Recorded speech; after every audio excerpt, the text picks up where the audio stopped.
Thank you. So, proving that point regarding music and helping people heal, I used to do a thing in Eastwood Clinic called the Recovery Music Group. And the guys would come in there, 30 guys would come down to the basement there, and I play different songs for them. And these are hardened people. Some of them are convicted murderers. It's a low bottom treatment center. And so I was like, I'm going to take a little risk today. I'm going to play Wilson Phillips, Hold On. Now, no one knows what the hell that song is, right? But if you listen to the lyrics, all these hard asses are like, I don't. And about 2 minutes in, they're like tearing up. They're like, wait, what is this Wilson Phillips song called Hold On? I'm like, yeah, bet. How you feel now? And another song we had an example of was by Lenny Kravitz called Dig In. Remember that one? Mm-hmm. To motivate you to stay sober. And I play my song Murder City often. That would be another song to get people to be inspired.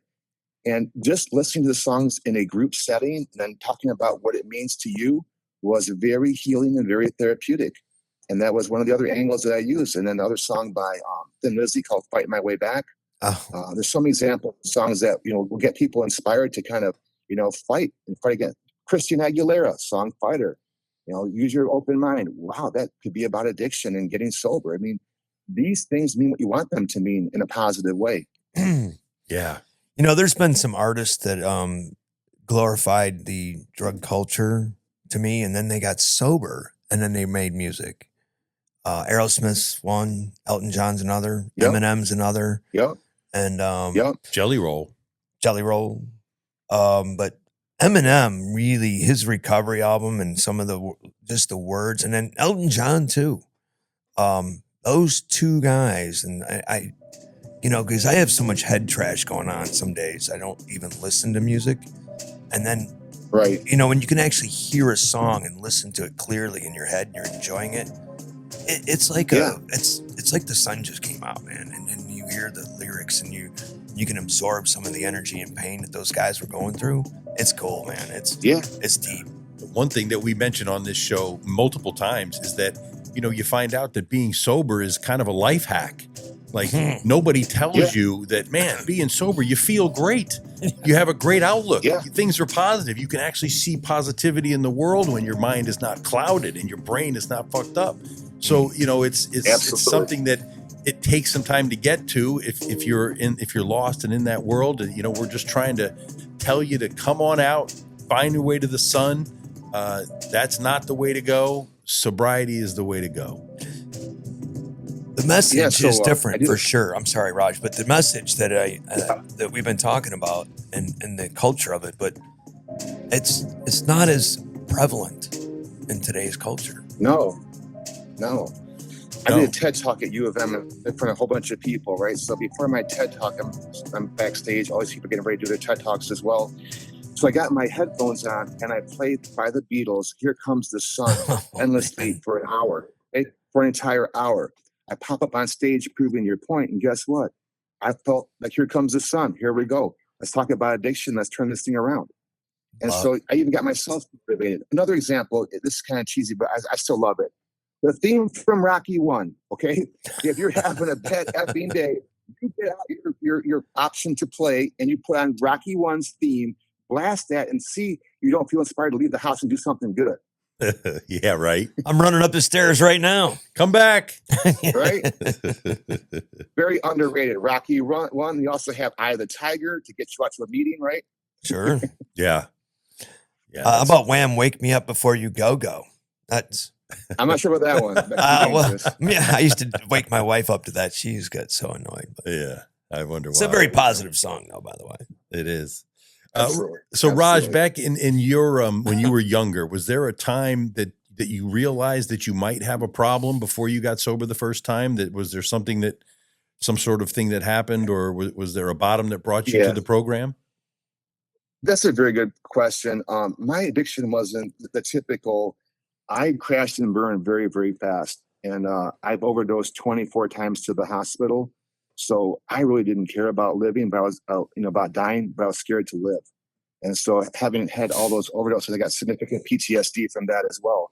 So I always knew it was a problem, but I wasn't thinking I was going to actually live this long. So by not having to worry about living too long, you don't have to get sober, right? Pretty brilliant. 24 times? But I kept yes, to the hospital. Yeah, to the hospital. Other ones besides that. Different drugs, heroin, cocaine. GHB, all that. So at a certain point, I had this epiphany. I'm not going to die, but I'm going to be like thoroughly miserable. So what are we going to do about this? Because we're not going to die. I'm hard to kill like a cockroach. So we have to go in and get help and turn things around. And it wasn't very pleasant because I was kicking off so many different drugs. I had to get off alcohol, somas, Valiums, cocaine, methadone, heroin, and one other drug I can't think of offhand. But it was brutal. I was in severe withdrawals right in hospital for many, many days, and I couldn't eat solid food for like 7 days. It was just horrible. Wow. Yeah. What a story. That's So you did realize you had a problem after 24 times. From the very beginning. But my rationalization was, well, you're not going to live much longer, so why go to rehab? You're going to be dead. And by the way, this was reinforced by everyone that talked to me. The hospital staff said, you're going to be dead. My psychiatrist, I saw him one time. I go, tell me something they don't know. He goes, well, here's the thing with you. You're going to be dead in a dumpster in about 3 days or you'll be a millionaire. I go, what does that even mean? He goes, you're going to be dead. Yeah. Oh, jeez. I had that talk. I had somebody give me that talk. Right? Didn't you? Did they make you attend your own funeral or something like that? Yeah, they had my funeral for me at the rehab. It was pretty. How'd that feel? It was. You know what, man? I wrote my own eulogy and I cried like my eyes out and realized I really hadn't done anything I wanted to do in my life, and I was 23 years old. Wow, and that's powerful, dude. I was crushed. And it was the one thing that opened it was the chink of my armor was revealed and God came in, man. That was it. That's beautiful. That was your epiphany right there. I mean, what are you going to do? Can't go to your funeral twice. Oh, kind of awkward, right? It would have been a little strange. The girls were crying. I was happy about that. That I didn't even know. Right. But yeah, it was crazy. Yeah. You're watching it from the outside hoping, oh man, I can't believe she didn't show up. Oh, that was, I wonder where they are now. It's the cliche. I had to stop. I've gone to so many of those funerals. I had to stop going there about 10, 15 years ago. I stopped because there's so many I had to go to. And that the fentanyl heyday got really bad too, losing people that I knew. And then when COVID hit, my God, everyone started dying during COVID. The fentanyl was failed. You ever think about this? That during COVID, we couldn't get toilet paper or hand sanitizer. But you know what? The price of heroin and cocaine and marijuana were unaffected. That was kind of struck me. Like, how is it that we can run out of toilet paper but not run out of heroin or cocaine or methamphetamine during a real COVID crisis? So, well, the business people that run that got their shit together. Right. Well, I'm just saying the people that bring us our drugs are really hardworking people. I'm being a little bit sarcastic, but it's true. Yeah. They work really, really hard to make sure that Americans get their drugs of a high quality and on time on a regular basis. Yeah, they do. You could learn a lot from a dealer. Well, the big ones, remember? Because the guy will tell you, I could be anything. I'm a drug dealer. I'm like, listen, man, I would say probably about 5% of all drug dealers could be CEOs. 95% of drug dealers, not to be mad or not to be mean, can't do anything but sell drugs because they sell themselves. Yep. So only 5% of drug dealers really have special leadership skills, a real persona, organizational skills. Those people are very, very rare that can be CEOs. But the majority of people that sell drugs on a daily basis are just people that can't do anything else but sell drugs.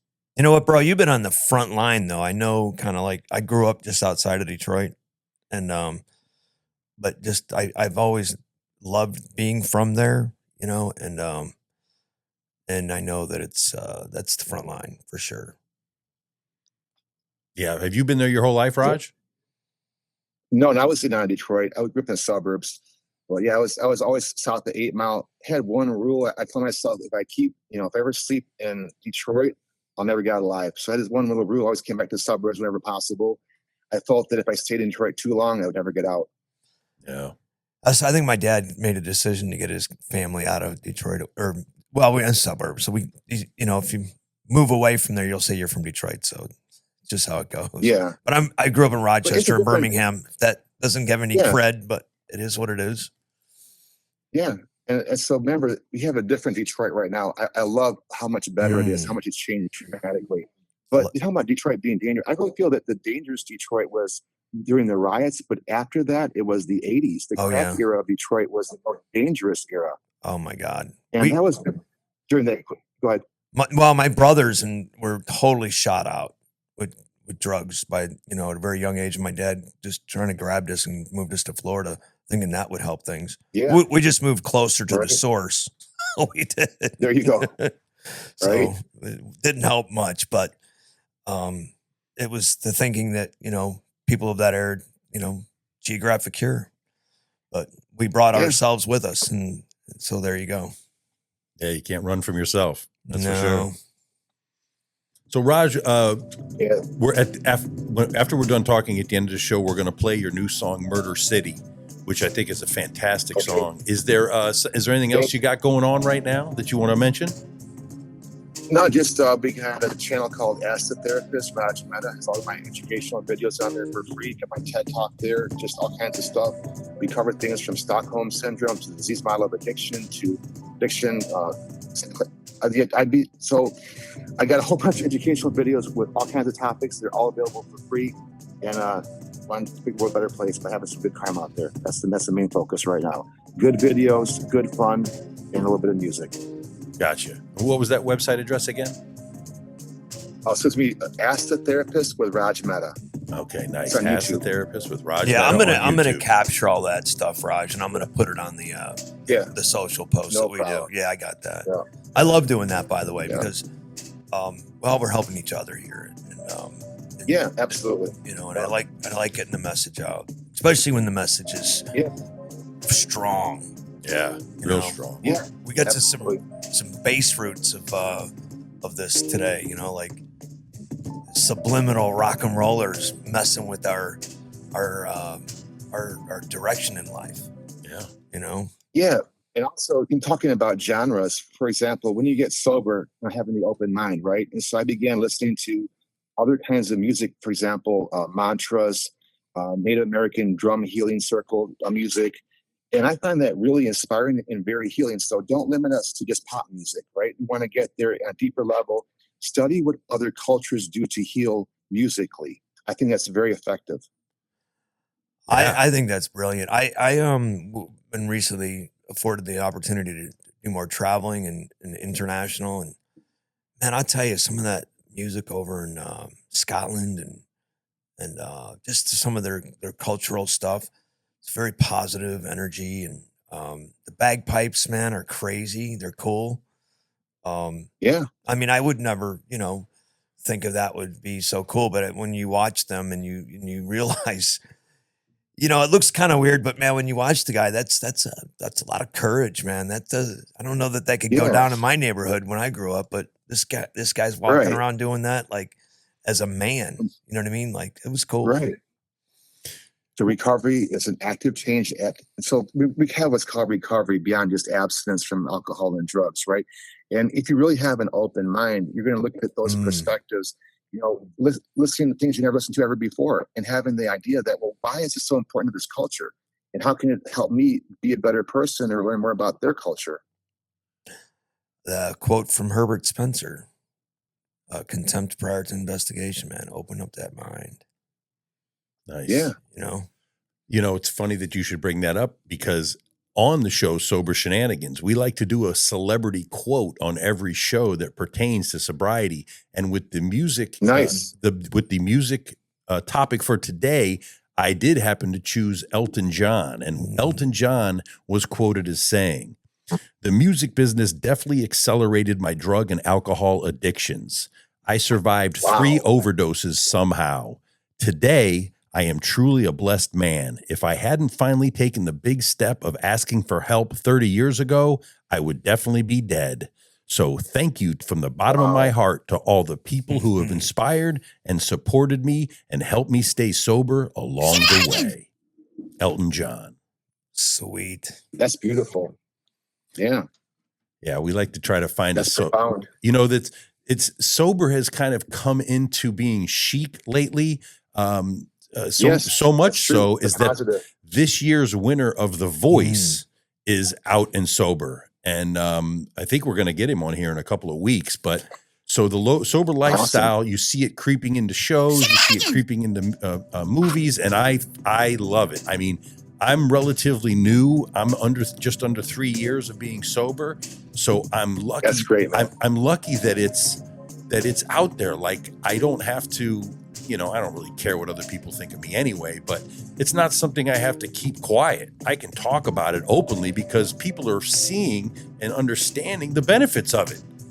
The life hack Absolutely. that sobriety is. You're walking the walk, man. Right. I mean, I'm actually privileged to be able to do this with Greg here.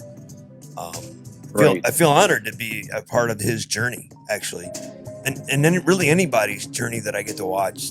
Once I get to know you, I'm watching you, and I'm enjoying the progress of your life, and watching you enjoy your life and the best life that you're living. It's so inspiring. I can't get enough of those people around me, man. I want all of them. I want to watch everybody get happy and healthy. It's cool. I know, like you, Absolutely. Raj, you getting us pumped up. I mean, Yeah. the message that you're putting out Good. is fantastic. Yeah, I'm ready to go do some Glad push-ups. to hear that. Yeah, There you right. go. There you go. I'm ready to hit the that's studio what and it's let's make a also- beat. Yeah. So psychology 101. So when we ever have what's called a mantra, so I tell people, well, if you're going to get sober, you kind of create your own brand image. What are you going to be known for? Mercedes-Benz, the best for nothing. So mine is fortune favors the bold, but it's not about money fortune. It's about karmic fortune. It's about happiness fortune. I'm trying to be the happiest. I'm trying to get racks of karma around my neck. Okay. Racks of karma, stacks of karma. That should be the recovery hustle. Not about dollars. That's just, typical American stuff. We should go deeper and look at ourselves from the other perspectives, right? And so our roles here as ambassadors for recovery is to promote the cause and also make it a little bit cool. It should be a little bit cool, a little bit edgy, because it's still going to be rebellious to not use drugs and alcohol in a nation that's filled with drugs and alcohol. Agreed. Fortune favors the bold. I love that. Yeah. Hey, I've been making Yes. sobriety cool for 33 years. Damn it. Yeah. One of my proudest moments, I have those hats that say that on the front of the hat's got drug-free fists, and it says that, and on the front of it, one of my clients wore it for his senior pictures. The drug-free hat with the fists and the mantra, "Fortune favors the bold." And I was just blown away. I go, you're a badass, man. You are totally rebel, like at every level. Yeah, that's cool. Yeah, it is cool to be sober, man. Yeah. It's almost like a layer of protection, and I feel bulletproof on some days. You know what I mean? But this disease, Yeah. it is what it is. I can literally feel like I need to pick up a white chip. I feel like so much shit, and it's really Right, just something right. that I've learned to understand that that's part of this thing. It doesn't want me happy, Mm-mm. It wants me No. high as a kite, and I know where it wants me, and I'm not buying into that today. Yep. Want you No. to ignore another day. I'm living Yeah. a different I tell you, direction, baby. There's nothing better than the mornings, right? I mean, back Mm. in the day when I was under addiction and alcohol, the mornings was the worst. And now Right. every morning I wake up is just fantastic. Seeing the sun come up, not having Yeah. a headache, not being dehydrated, not being depressed, glad to see another day. Thank you, Lord, for my abundances yesterday and for today. Help me relief of all my anxiety, fear, and worry. And let's tackle another day and see what we can get done. Absolutely. Absolutely. And I'm back to the higher power thing. I reckon all the people that I know, I say it's always ask everything every single day in this kind of mindset, asking God for guidance and protection every single day. And here's the reason why. Guidance, you want to know what to do. And while you're doing it, you want to be safe, protection. So guidance and protection every single day. And if you're walking wounded from PTSD or trauma or have a really bad family, asking God for healing from that trauma, healing from those feelings, right? Doesn't serve the greater good. So guidance, protection, healing are the most important prayers you can say in recovery. And if you have a problem with heroin, ask God to remove desire to use heroin. You got a gambling problem, ask God to remove desire to gamble. I mean, it's common sense, but you'd be surprised how many people that have serious heroin problems, and they're very spiritual. I mean, they go to church and everything. And I'm like, hey man, why don't you pray this prayer? And they go, well, I'm not going to do that. And I go, why don't you want to do that? Well, I'm not ready to stop yet. Wow, not ready to stop. Yeah. Because Well, if I say that prayer, Raj, I know it's going to probably happen, and I'm not ready to stop yet. So honesty, that's key. I agree with it. It's the things we tell ourselves. And the mantra, I understand Shenanigans! what the message I'm giving myself. It can be negative too. I know that I am capable of the negative. Absolutely. But when I'm telling myself positive things about myself, and I'm reminded, I remember, throughout my sobriety, occasionally I would pull out my resume because I was such a low bottom, never went anywhere drunk. And as I went through life and acquired different skills and whatever, I would pull that out and go, holy shit, wait a minute. I did do some things here. Yeah. Like I needed that. I needed to be reminded, that my self-esteem could suffer from just nothing. And I need to be reminded that I'm worthwhile, man. Yeah. Nice. Nice. Well, Raj, you're a definite badass, dude. The warrior. Yeah, you're too kind. Trying the best I can. Now, there's no there's no dragons to slay out here, right? So the biggest monster in town is addiction. So if you want to be a badass, try to be an addiction killer, right? The dragons. I like that. I love dragons. Yeah. There's none left, though. I'm looking for something to kill. There's none left around the neighborhood. They're all gone now. So I'm looking around the neighborhood. I don't see any dragons. I don't see any demons, but I do see a whole bunch of addiction. So gotta fight something. You know what? That people need it, man. They need a warrior, man. They need a knight. Yeah. That's not afraid. Yeah. If someone beat up your best friend on the playground, I tell my clients this all the time, would you go back and give him a French kiss? If your best friend was beat up by someone on the playground, would you go back and give that guy a French kiss? No. What would you do? I'd punch him in the face. Well, guess what? Heroin killed your best friend. He's dead in a casket right now. Now, what are you going to do about it? Heroin's taunting you. Whoa. You mean, yeah, he's making fun of you and your family. He's coming for you next. Now you want to start swinging? Yeah. Yeah. Yeah. Battle that motherfucker. That's that. Yeah. People need that's some black belt therapy right there. Yeah. People need to hear that. That's for sure. It's got to be personal. It has to matter to you on a personal level. You have to feel disrespected, the honor of your family. The Kung Fu movie, Getting Vengeance, right? We surrender to a new way of life. We don't give a surrender to addiction at all whatsoever. We have a new surrender to a new way of life and becoming more spiritual. But we never stop fighting addiction. That's valiant. That's honorable. That's brave. Male and female. I mentioned this with my presentations. There were women gladiators back in the day. And some of them even defeated men in battle. This has been documented. Okay, this is really cool stuff. From go, it's not really from. You can be a warrior too. We can all be warriors. It's a mindset, not what you can do with your hands and with weapons. It's how you think. Yeah. Some of these moms are grizzly bear mamas. They'll tear your head off, mess with their cubs, right? Oh yeah. Yeah. So that same mindset with your recovery and with addiction, become ruthless. Nice. Yeah. Become a badass with it. Right. Hey man, it takes what it takes, man. It's not comfortable. No. The stakes are too high. We lose too many good people. It's just too many people that we're losing. They're sweethearts. They're good people. They're soft-hearted people. The whole spectrum of gifted, talented, all that kind of stuff. And now it's time to say we've had enough and we're fed up and we're going to fight back. Yeah, I always make the connection between when I'm sitting in a meeting, especially a well-attended meeting or a gathering, and I'm like, and I've been going to it for a long time, and I realize a lot of the people that I've been on this journey with aren't there anymore. You know? And I feel that a lot, and I've become callous to it, but every once in a while it slips in like, hey man, this is a no joke thing we got going on here. Yeah, we can have a shenanigan or we can have this, but this stuff kills people. Okay. And we need to remember that why we're saying to do these things. We're not saying it, when you get time or when you feel like it, you need to do it because it's life and death. Right. Right. If you want to kick in the ass, I'll kick in the ass. But for the most part, I like it when people have enough willingness because they've been through the pain and they're ready. Because I've tried to help people that aren't ready, and that's probably worse.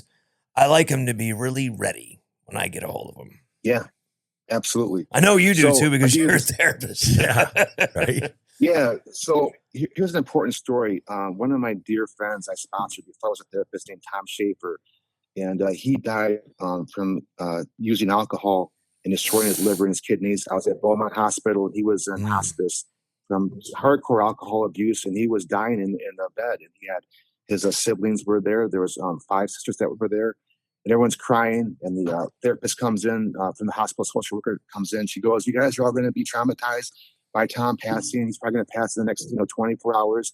And we offer free services, for the PTSD and trauma of a grieving, loved one being taken away. And I looked at the person, I said, "Well, here's the thing. I really thank you for offering that to us, but I won't need that." And she goes, "Well, what do you mean?" I go, "Well, I promise you this, Tom's going to die from addiction, and that's going to be a fact. I can't stop that now. But I promise you this, I'm going to get 10 people sober in his honor. I promise you that." I left the room, everyone's crying. 1 year later, Tom's sister comes to my office, brings me this wonderful U of M football book. And she goes, "I don't know that Tom would want you to have this book. I'm sure he'd want you to have this book." And I go, "Mary, let me say something to you. Remember I promised you in that room, the hospital room, I was going to get 10 people sober in Tom's honor?" And she goes, "Yeah." I go, "Well, that didn't happen." She goes, "Well, I'm sure you did the best that you could." I go, No. I got 20 people sober, interventions, going to meetings. I mean, I did not do it, but I played a role in helping 20 people get sober from addiction to honor his memory. I told him point blank, "This is for Tom. This is for Tom. This is for Tom." Right. Wow. Dude, that's strong. Sober warrior, big time. Yeah, I heard a guy in Maui when this meeting, I ended up on the beach. He goes, "When I got sober, 10 people's lives got better." I was like, "Wow, Wow, that's beautiful." I was like, "Man." So I wanted to take credit for that, but I have to give it up to this guy in Maui. I don't even know who he is. So Right. but I really want that quote. So Yeah. there's another theory, though. So here's the negative theory, though. If someone dies of an overdose or dies of addiction, that people, their immediate circle, those 10 people will all have a trauma or PTSD from that death. That's I can concur with that for sure. Yeah. That's the opposite of what we're talking about. We're trying to achieve the sobriety mechanism, but if you die of an overdose, it's 10 people around you that are going to be damaged and hurt very, very, very significantly. Wow. Well, That's deep. So Yeah. Well, 10-to-1 kill ratio all day long. 10-to-1 kill ratio all day long. yeah, I remember they told me 1 in 38 could make it when I came in. 1 in 38. Yeah. And I was like, I'm like the runt anyway. I was like, I'll take those odds. You know what I mean? I'm a scrapper. Right. I'm a game. It actually motivated me. When you said, right. if you tell me I'm going to fail, I ain't down. I mean, that was a perfect thing to say to me. right. It's going to motivate you. Hey, man, I'm better than 30. I'm better than 37 other guys as far as I'm concerned. That's right. Well, listen, getting poked in the chest and not good for reps. There you go. Tell him, Raj.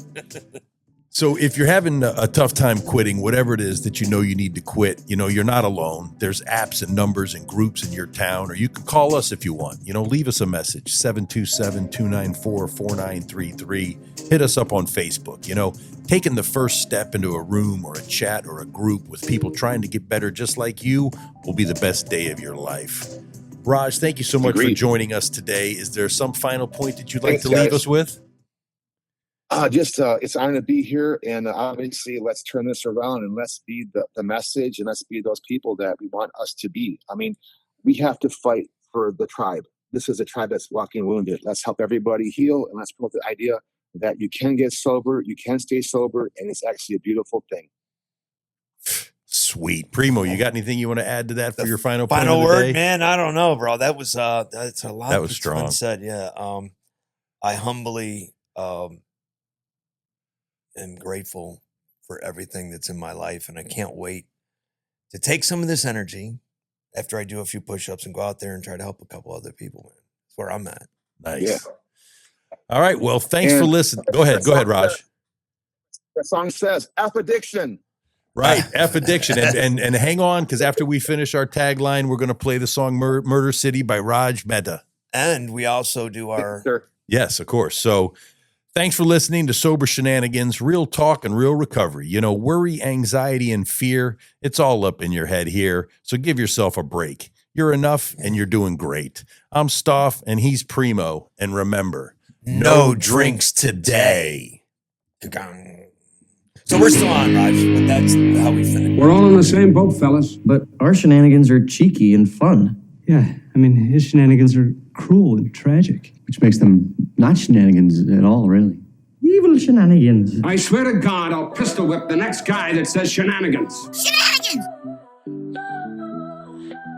Fuck addiction. A little bit harder than the dopest. A brand new rap done, God, I'm the mostest. With hard-won knowledge, I hit a second gear. But for now, do me a favor and drop the fear. Lend me your mind, and we can find the time to fill in rhythm and drop the hook with a sweet taste of righteous lyrical perfection. See, no time to waste. Open your heart like it's a Christmas gift, no haste. It's hard times, the new school ways are needed. Original raps, bro, you need to heed this. The beats get dropped, the hooks got hot. My mind is hard, sought out like a G-spot. Clean and cunning, some find me dangerous. Suckers watching cause they can't handle this. Lyrically damaging, now you feel the bliss. Rock the rhythm, got no time to waste. Loop, hoop the break, and I take the time to lock in rhythm. I ride so fine, a lyrical portrait of a true masterpiece. It's too funky, too rough, because it has to be. I got 12 steps to get my gain. I got 12 steps to ease the pain. Each word is getting stronger, so make no mistake. I'm too much on the hype tip, cut to the break. No one says it like I can. Fuck addiction and fuck the dope, man. Better believe it, I'll probably get banned. Fuck addiction and fuck the dope, man. Circle back, well, it's a multiple choice. Who's the kid with that golden voice? Read the sentence, circle all of the above. Running on grind, hype, show me some of that love. It's an A to the B and the C to the D. Most incredible, forgettable, bet you'll remember me. Hype producer, top creator, #1 hit maker. Making it now, but I'll give to you later. In the mix, get fixed, no mind tricks. Now that's a hell of a beat. Sweet treat brings the heat. I show and tell secrets that should be told. And say it with conviction, it's gonna save your forever soul. So that it's easier to understand. Find rhymes with time, you'll see so fine. Steal the moment, now ever present. I've graduated, in other words, I made it. Don't hold me back, cause we don't need that. I'm outstanding in the mic, it won't feed back. Trying to hold me back, see I can't be held. So let the nation know it's time for a change. No more suffering, it's time to rearrange. People get down with this uplift, I'll never be tamed. I got 12 steps to get my gain. I got 12 steps to ease the pain. Each word is getting stronger, so make no mistake. I'm too much on the hype tip, cut to the break. No one says it like I can. Fuck addiction and fuck the dope, man. Better believe it, I'll probably get banned. Fuck addiction and fuck the dope, man.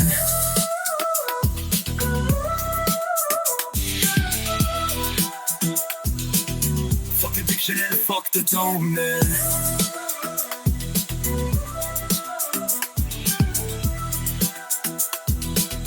Fuck addiction and fuck the dope, man.